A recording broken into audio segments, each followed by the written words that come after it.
Hello and welcome to the Attention Shift podcast. I've got Joe Redfern here with me, who's fresh from visiting Portugal and having a chance encounter with Bruno Fernandes on the flight home. We have to address the elephant in the room, though, other than that, because that's not the most important story of the day. Lee Redfern, Joe, what's happened to him? Lee Radbourne, not Lee Redfern. Oh, Lee Redfern, I've just married you. Sorry. That's a shocking start to the podcast. You're never going to get over that.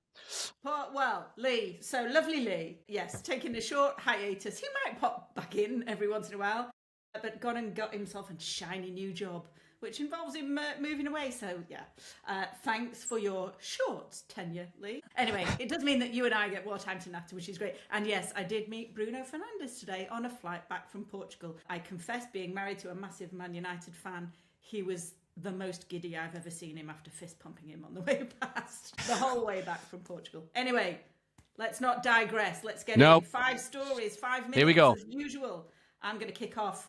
NBA All-Star Weekend, fresh off the back of the Super Bowl. Legendary February, apparently it's being called by NBC Universal. It's a new one.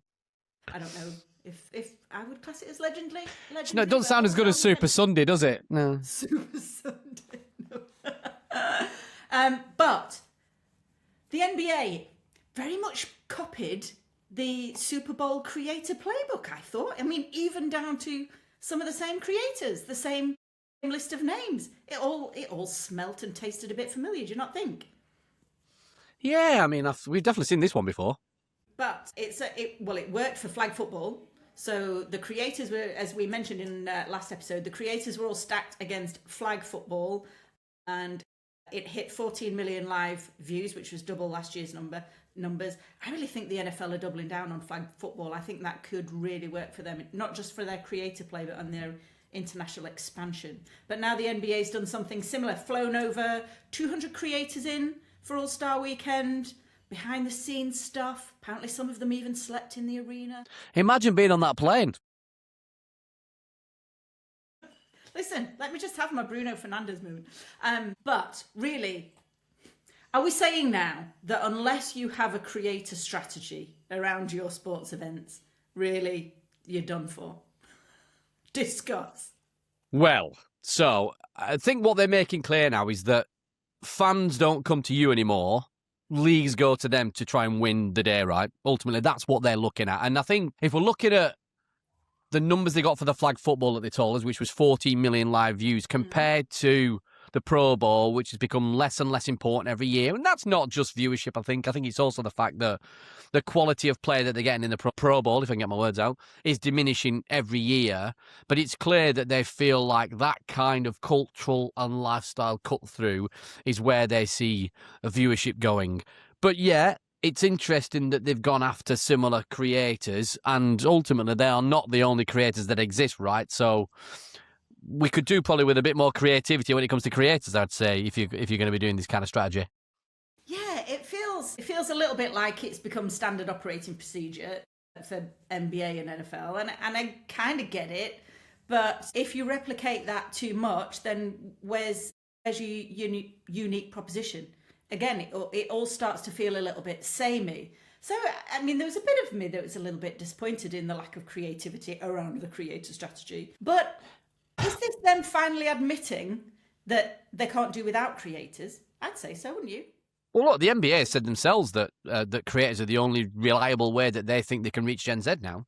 So, I mean, the fact that they've come out and said it and admitted it, and I think sometimes, like you say, he's ultimately, I guess, acknowledging a problem is how you solve a problem, right? And that's what they've done. I think, from my perspective, I think if they're going to go down that road of using the same creators, that's fine, but not all the time, because you'll soon get fatigue, and I think you lose the credibility when you keep using the same people too. Because look, there are so many people out there that have got an ability to reach an audience that it doesn't have to be the same lot all the time, and I think we need to see a bit of creativity around that for sure. Do you think that creativity will come? Do you think that it's just been because that we've had the Super Bowl and the NBA All-Star event so close together? Or do you think it is because there's a lack in the competency at leagues where they're just like, oh, look, we need a creative strategy. Okay, we'll just pay this bunch. They happen to be the same bunch that were around the Super Bowl and tick. I do sometimes think that is the approach to it. It's just like, oh, yeah. Who are those? Right, okay, we've been recommended those by our agency, tick. Let's hire those. We're done. Yeah, I think we've had a little bit of look at what NBC are doing as well, haven't we, around Milano Cortina, and there's been a bit of a change there. They've gone with obviously with the Kelseys, because I think it's been both of them doing some stuff on that, and Snoop Dogg's reared his head again, so obviously created it in a different way. Can I just say that I would say Elmo and Cookie Monster are my favourite creators around Milano Cortina. You can keep your Kelseys. That's one's missed me so far. You'll have to send me that. Give me Muppets every day. Hi, Ed. We're gonna have to get that in the show notes, because I've definitely not seen that one. I need to see exactly what they're doing around the Olympics. Go watch a bit of Elmo and Cookie Monster. They are. Yeah, I missed that one. Look, it's interesting, right? And I think athletes will be creating a lot of content around this, and if I'm thinking about the Olympics, I'd love to see more stuff from the athletes actually activating what's going on around certainly the Olympics, and also around obviously the NBA All-Star Weekend and the Super Bowl as well. I think we'll find over time that there will start to be a balance where you'll have your creators doing certain things, and then you'll have your athletes as creators doing things as well, and then you'll have other celebrities, and you'll start to get more of a mix. I think everyone's piling on creators at the moment because it's the vogue thing to do. Yeah, that's a really good point, actually. Over-reliance on creators, and do you eclipse the athletes? And actually, you want some of your athlete superstars to shine through too. So yeah, let's hope it does rebalance in the future. Right, okay. Come on, we're at time. What's next? Are we on time? Right then. So the Boston Consulting Group, the very same, have just published some research that backs up what we've been talking about in the Anonymous Fan Index, we being Display. And also had a chat with Ben today from PTI Digital, which is going to be in a podcast that's coming up, an interview with him, where they're saying that basically that there's a whole new ball game for sports now, right? Media rights are still the biggest revenue driver, but the real growth is now coming from direct fan relationships. Funny that, when we've just been chatting about that. Their data showing there's a massive dispersion in commercial performance. So, yeah, look, the top franchises, top teams in the leagues are generating twice the amount of sponsorship as the sort of the bottom teams. But the real big disparity is those bigger teams with the bigger resources saying that ultimately they know about 60% of their fans. I'd argue that's not the truth. When you get down to the bottom, you're talking about some of them saying that they only know about 1% of the fans. Wow. So again, it's interesting that they did this, and obviously we did our research, and Peter did theirs as well. And there's other stuff out there too, right? But everyone's saying the same thing, and I think it's good that people are being honest about this as well. So, what do you think? One thing comes to mind when you mention that disparity between the top franchises or teams and clubs knowing much more of their fans. Obviously, they've got the ability and the resources to put those infrastructures in, and hopefully the skill set then to convert more of those fans.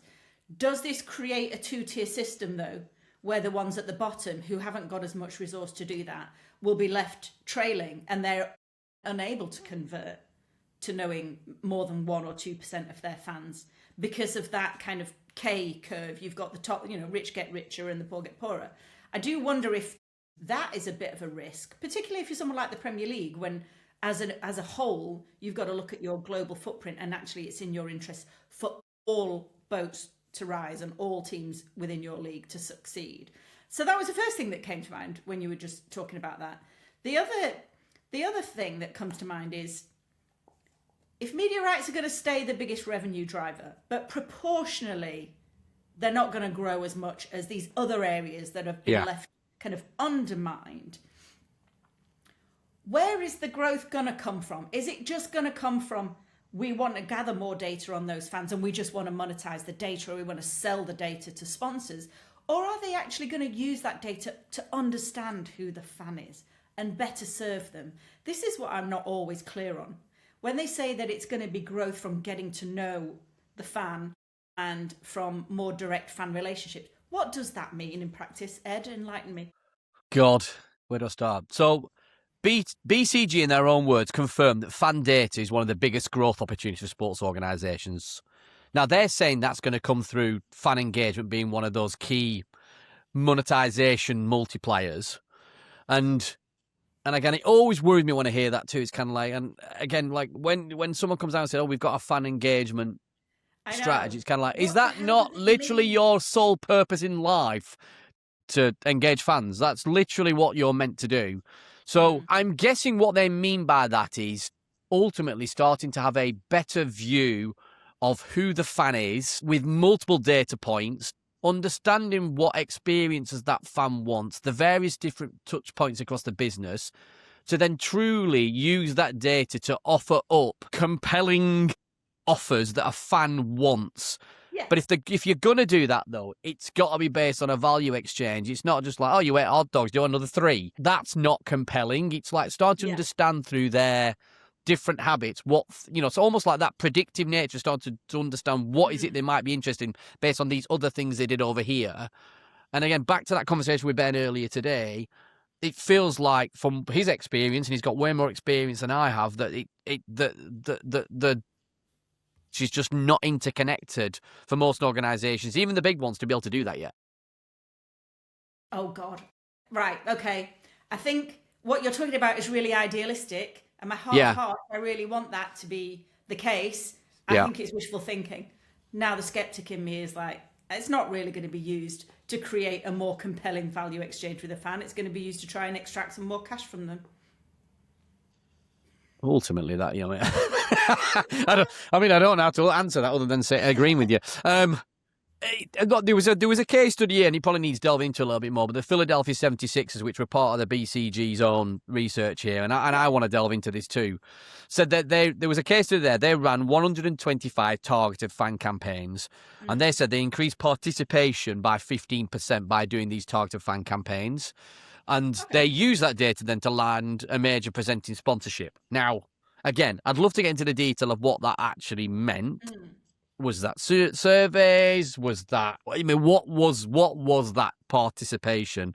And I think we could try and dig that out. And Will's going to probably kill me for saying this, but stick that in the show notes too, so people can have a read themselves. Because there is a case study that exists off the back of that. I think, I think we need more tangible things to ultimately back some of this stuff up. Because I think, again, they're confirming what we all think and what we've been told by sports execs. We ultimately want to see some sort of tangible results on the back of that, which I think gets us up to 5 minutes on that so we can move on. Okay, I'm going to put a pin in that, but I'm going to stay skeptical until I see something that is really reassuring. Nothing wrong with skeptical. Fan data and direct relationships isn't just another let's screw them over play. Nothing wrong with that. Some would say we agree far too much anyway, so it's so good that we do disagree. We're gonna agree disagreeably. Yeah. So the next story that I really, really like is PSG. So they've launched a global running program with Mo Farah. So PSG, for anyone who doesn't know, is Paris Saint-Germain. PSG running, for anyone who knows, they've been a long-time partner of Nike now, and Nike have done some amazing activations at PSG down the years. So they brought in Sir Mo Farah to be the ambassador, and they're running an international run club, which is not rocket science really if you think about it, starting in London, of all places, not Paris, as part of a Strava community in March. And they're going to be bringing back We Run Paris in June, which attracted 10,000 runners in 2023. Yeah. So with Nike as a partner and 180 supporters clubs across 22 countries, they're trying to build these daily touch points where fans who might only attend 2 or 3 matches a year, so they're all the ones that don't live necessarily in France, can run 3 or 4 times a week, but 3 or 4 times a week, but wearing club gear. So they still show their support for the club, but by participating in a completely different way. Discuss. There's part of me that really loves this, because it's looking broad. It's looking kind of laterally. And this was something that came up when I heard someone from PSG talk at Sports Pro Media in Madrid. And I left there with the impression that actually they're casting their net wide. They're looking at different areas. They're going fishing in different pots. They've opened up stores across the world, like New York, there's a PSG store, London, there's a PSG store. They've tried to get out of their core. Yeah, and when I lived in Vancouver, there were PSG soccer schools in Vancouver. They were very visible there. So I like what they do, and I like how they look at that. But then I kind of come up against, okay, so I understand why they're looking at the running community. It's a massive, running is huge. The running market worth $8 billion by all accounts. So There's potential for revenue there, but there's also building in communities where they can have that daily touch point. This is where I break down. Why would I run in Paris Saint-Germain colours?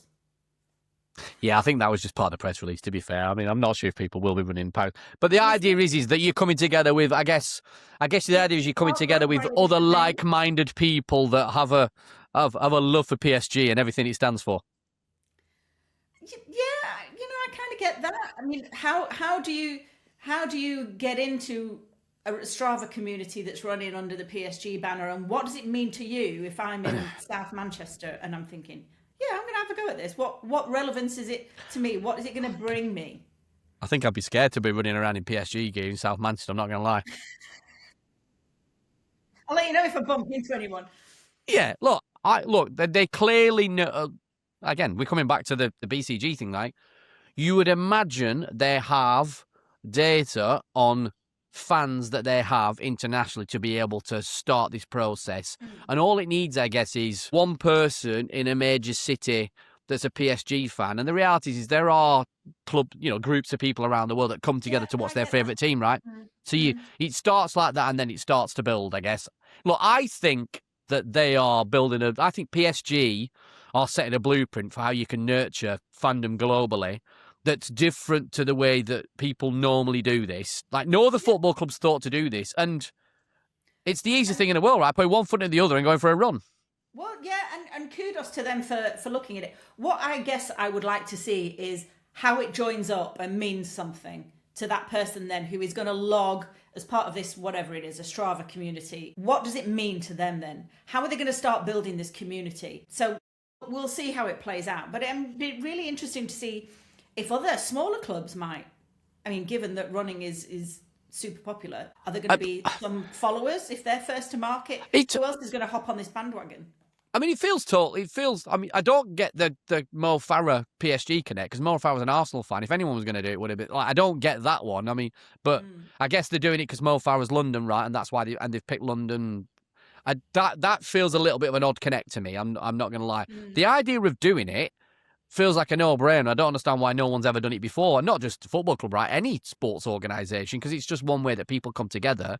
And whether you're in a group of like-minded people, you're running, playing netball, whatever that is, it brings you together and then other things come off the back of that then. So I think what it will allow to do is that will be the ignition point that potentially, I think they're thinking about how that grows, ultimately mini supporters groups in different cities. Yeah. I know that like Man City have done marches to games. I know that if St. Pauli, who play in Hamburg in Germany, have been doing that kind of thing for years. It's just different ways of showing your fandom, and they've decided to manifest it through. Yeah, no, I'm convinced. You've won me over. I think it feels like something that I'll sleep tonight. It's potentially a springboard into other things. It'd be great to revisit this in a few months and see what's sprung up off the back of this community building. I think it's absolutely that. It's an anchor point, right? And I think it's like, in a lot of ways, it's to not think about it any more than that, but it's a simple thing they can do. And the thing is, the good thing about Nike's as well, because they do have a lot of data around people who do run clubs around the world. And PSG, like I said, PSG and Nike have done some great stuff down the years. So I can see them doing, if this works, like special ranges on the back of it too, it could be quite clever. Yeah. I look forward to Stockport County starting theirs up. That might entice me to join a run club again. Only if you wear the gear. Okay, next story. One that's quite close to my heart, given that I have a couple of podcasts currently. Apple is introducing video podcasts. So, finally, arguably, they're playing catch-up. Got there eventually. Full video on Apple Podcasts, so you can watch or listen, and you can toggle between the two. How inventive. Now, but the interesting thing that they're building into Apple video podcasts is that you can dynamically insert video ads. So that's host-read spots. You can keep control of that, which is really interesting. Apple takes nothing from creators or hosts, but they will charge ad networks an impression-based fee. So what do we think of the chances of Apple catching up with the Spotify's video podcasts? Really the preserve of YouTube to this point. Do we think that they're really going to be able to compete with YouTube and Spotify? So the question is Apple trying to become the global home of podcasts? I mean, I would say so, yes. I think it's too late. I think that horse is, and I know it's Apple, right? And like the horse is bolted to a certain degree on that one. Like the way YouTube are going with this is kind of like it feels more like a Me Too, like trying to play catch up because everyone else has done that and innovated with that, so they feel like they've now got to do it. I think it's great what they're saying there about, look, we're not going to charge anything to creators or hosts. We're going to take an impression based fee. He's still coming out of someone's cut that, so yeah, it might not be coming out at the end, but it's coming out at the beginning. There's still cash being taken out of the process. Yeah, but if you're saying it's not coming out of creators, I mean that's the big hook, isn't it? They just won't see it because he's come out before, but he's still coming out. Yeah, and at the end of the day, no matter how favourable they try and paint the terms, at the end of the day, the platform wins, doesn't it? Well, that's probably their hope, yeah. But I think what it is doing is if you think about the future of podcasting, which is now just shows, right? Because I think more and more now I'm hearing that people just not talking about pods or podcasts, they're just talking about them shows. I think it's clear that video is the future of this, and I think what that audio step has done when it was just audio that's moved to video is it's been that transition point that's given lots and lots of people the confidence to go, you know what, if I can do it, I could probably go on camera and do it video too, and some would say that's what I'm trying to do. That it's made it. I think that transition's made it accessible, and I think more people like Apple saying we're going to go video too has just validated that. And again, anyone who's only making their podcast, putting them out on Apple, will, like YouTube will be rubbing their hands together. Kind of, that's more people we can take onto YouTube. Well, there is that. Remind me of what Tony said when you interviewed Tony Pastor about video and how he perceives video versus audio. I think the way he described it was that some people will consume audio, some people will consume video. It gives them an unbelievable opportunity to create different types of content for different audiences in different places, and that's how they have to see it. Because there are so many different ways that you can distribute the content now. They just have to make the content so it's distributable, a word, across lots of different platforms. Now, Tony comes in from a slightly different perspective, that he comes from a video production world, and his business before becoming a podcast business was a TV production business. So it's almost like full circle for them. It never felt alien for them to transition into that. So in a lot of ways, it almost gave them their competitive advantage at the point that the tide was turning. Which I agree with, putting my skeptical hat back on. When I listen to some podcasts that are created as video podcasts, but I listen to them as audio, there's more than a few that forget some people listen as audio. So they'll have visual elements that don't translate. And I think that's a skill. And I do think that there are people that are really lacking that. And so does this mean that actually everything is going to default to video, or is there still a place for audio? I still like audio only. I go and walk the dog at lunchtime. I like audio Me too. only. Yeah, but me too. It has to make sense, and it has to deliver some value. And if there's clear visual gags or things that are happening that don't translate, then I'm done with it. So is podcasting done, really? Is the future just video? Are we all? No, I don't think so. Now? I don't think so. And I think, like, one of my favourite podcasts is Smartless with Jason Bateman and a few of his friends. And they actually only do audio. And I would love to watch them on video because they are so hilariously funny. But some of the stuff they do, they're having little in-jokes, but they've just chosen that they only want to do it on audio. But they can, I know they're recording, they can see themselves when they do it, but they actually only make it as audio. But I have spoken to Tony about this because some of the things they do on some of his shows, see, I use shows there, when the reality is when you start going deep on some of the historical stuff or the rest is science, a visual explanation is the only thing that will work. But he said himself they have agonised over, is this going to work in an audio world? Because audio is still incredibly important. So I think it's balanced, but some things just work better in audio, some things work better in video. Do you think that there'll be experts in each and that some will just stay audio and video? Or are we going to get to the stage where actually for the same podcast you have to record two versions? I think, like everything that starts out niche, everyone's chasing scale. So there will be people that will say, I'm only going to do audio. Like I said, Smartless only do audio. Yeah.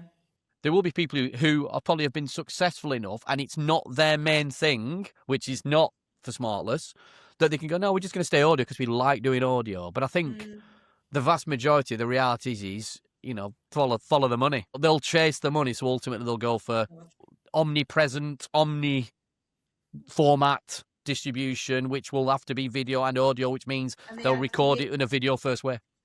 And the ad load on video is so much higher, isn't it? You can put much more in video. Yeah, you can be way more creative, right? I guess that's the point with it. So, yeah. Well, we're doing well here, Joe. Last story. Last one. So, publicists... oh, God, I can't even get my words out today. It's been a long day. Publicists have launched their influential sports unit, which sounds very exciting, on the back of WPP doing something similar a little while ago. I mean, theirs was more of a sports-specific practice, but ultimately, Publicis Group have launched Influential Sports, new unit combining their influencer creator marketing arm, which they've been doing for a number of years. Publicis Sports, which they've been doing for a number of years, and their data agencies. So they're bringing it all together. Some would argue, well, you're not doing that already. It was all part of the same organisation. It's designed to connect brands to sports-oriented creators across major leagues, collegiate athletes, and emerging sports. The move follows their acquisition, Publicis' acquisition of Influential in 2024, and buying some sports agencies, Bespoke and Adopt. So they're betting on the fact that 71% of professional sports fans engage in online communities and 56 interact with creators within fandoms. Is that a thing, Joe? Does that really happen? Does this feel over-engineered? I mean, look, I guess... Well, advertising agency combines other parts of the advertising agency and calls it a new name. Advertising agency and how do we make more money, shocker? I'm going to say... Do you know, isn't it interesting? I was listening to the Grill Room podcast earlier, and John Arand and Julia Alexander were on it. I don't think Dylan Byers was in that one. And I mean, basically, it's a running theme now that, you know, every streamer has got a sports strategy. They're all looking, you know, YouTube included. They've got Sunday Ticket. They've got, you know, you've got all of these streamers, Amazon, tech companies, all looking for a sports play. Sports is, you know, the genre du jour. Seems that it's working in advertising agencies as well as streamers. Yeah. So, yeah, I mean, are they just cashing in? We've talked about the NFL and the NBA. We've got the World Cup coming up. It's going to be the biggest creator World Cup. Are they just cashing in? They're absolutely cashing in and launching this now because we've got the World Cup coming up. And you watch, there'll be creators doing all manner of stuff with brands all over it for the World Cup. And Of course it will be. my only hope and prayer is that all of this doesn't become so commercial that it just kills the whole model before it even gets off the ground. Because I think, look, I love the concept of working with creators, connecting, let's call them specialist creators who love their sport, to give them access to their sport, so then the sport themselves reaches the audience that they don't do themselves, and the creator gets access to a sport they truly, truly love. So they come together and it becomes a value exchange, right? And ultimately, the winner in all of that should be then the fan, that they get to experience something that they never could have experienced before, because creators will tell a story about the sport they love in a way that a sport exec never will. And I'm saying this from a perspective of when I worked in a rights holder in a sport, I would often just go and eat my lunch, sit in the stands and just almost take joy from the majesty of Turf Moor. Now, I would say that. And think to myself, if only I could find a way that other people could experience this. And that 20 odd years ago, there was no way of doing it. Now, there are ways and means of being able to do this. And we are seeing lots and lots of people who are finding ways of combining real life experiences with digital experiences. I get that. And I think there are commercial opportunities with it too. I love how you just described it, because what you described was genuine and authentic. Here's where I get a little bit skeptical again. You've got creators, you've got publicists who are going to line up creators and they're going to say, hey brands, we've got creators for you. At what point do the creators and the sport not really match? We're back in influencer Instagram ad territory days where it's not genuine. It's just, yep, I'll turn up for that check and I'll go and claim that I'm a fan of volleyball or whatever. That then will lead to this creator fatigue around sports, because fans will be like, oh God, it's him again. You know, I don't believe that he's as genuine a fan. Or they'll get shown up as not knowing as much as the fans do, and then it will be classed as kind of selling out. So is this race to embrace creators very, very quickly going to get tired? It scares me.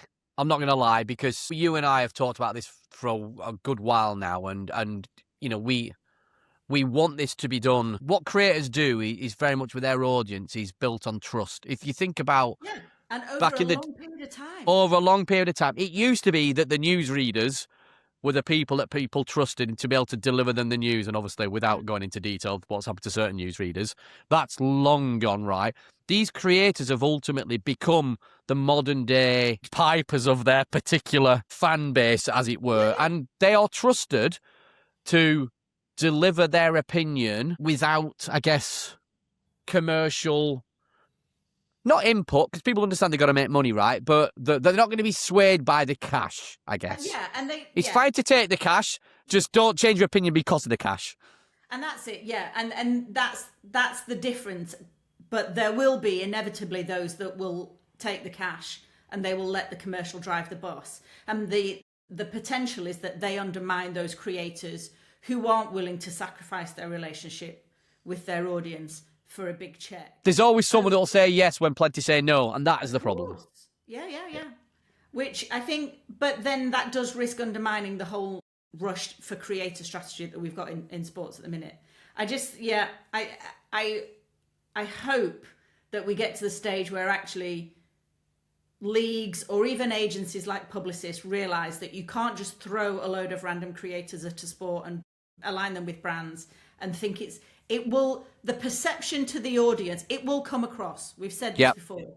Particularly when you look at Gen Z and Gen A, who are the most media literate generation ever. They can smell this a mile off. They can see through it. Their radar. Oh yeah, my daughter looks at stuff and goes like, yeah, fake. Exactly. So the risk is that when you get to league level or you get to big advertising agency level, they don't take any notice of that. They're too busy waiting for their commission check. So they're just going to throw a load of creators at this. And ultimately, who suffers again? It's the fan, who eye roll at X creator showing up again, and they don't really believe that they're a fan. So, I think that's an apt place to wrap up. We're at 33 minutes. We're nearly, one of these days, we'll get it in under 30. Yeah, we're going to try. 5 stories, 5 minutes, good chat. Thank you for tuning in to this episode of the Attention Shift podcast. And if you want to submit any stories, we'd love to hear from you. You can like and subscribe. Send us any ideas for questions or stories. You can reach us at hello@attentionshift.media. See you next week. Bye.